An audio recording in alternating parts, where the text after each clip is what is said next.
Donald Trump will now be only the second president in American history to serve two non-consecutive terms. The other was Grover Cleveland, who served as president from 1885 to 1889.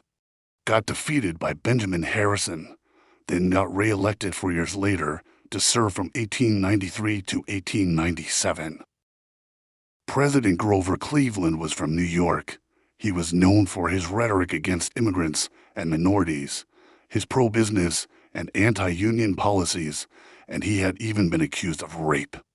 During his second term, there was a major financial downturn, and he left office incredibly unpopular. As sheriff of Erie County, New York in the 1870s, Cleveland personally executed convicted criminals.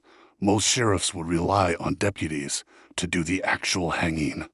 But Cleveland didn't want to pay the deputies extra, so he handled the hangings himself.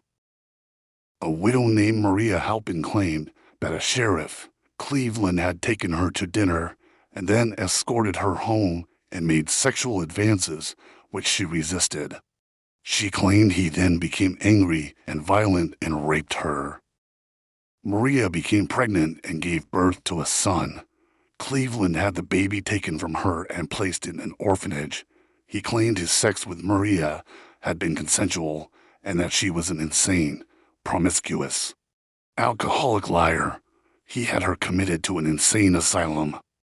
Maria Halpin was released from the insane asylum when the doctors realized that she was not insane and that Cleveland was probably trying to destroy her. She spent the rest of her life trying to get her child back and to get justice for what she claimed Cleveland had done to her. She was unsuccessful. During Cleveland's 1884 presidential campaign, Republicans exposed his secret child and the rape allegation. That year, Republicans had a chant that went, "Ma, Ma, where's my pa?" Despite the allegations, Cleveland won the election, and the Democrats came up with a gleeful and mocking retort, "Gone to the White House, ha ha ha." After being sheriff, Cleveland was mayor of Buffalo, governor of New York, and president. He was also a successful attorney. He developed a strong fondness for his law partner's young daughter Frances Folsom, spending as much time as possible with her.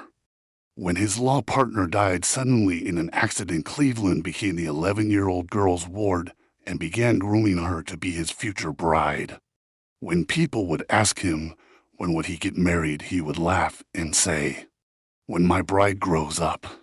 In 1886, when Frances Folsom turned 21, she married her guardian, 49-year-old President Grover Cleveland, becoming the youngest First Lady in history. The nation was captivated by their White House wedding. The couple would have 5 children. Ironically, during his presidency, Grover Cleveland was viewed as a crusader against corruption and a man of impeccable moral rectitude.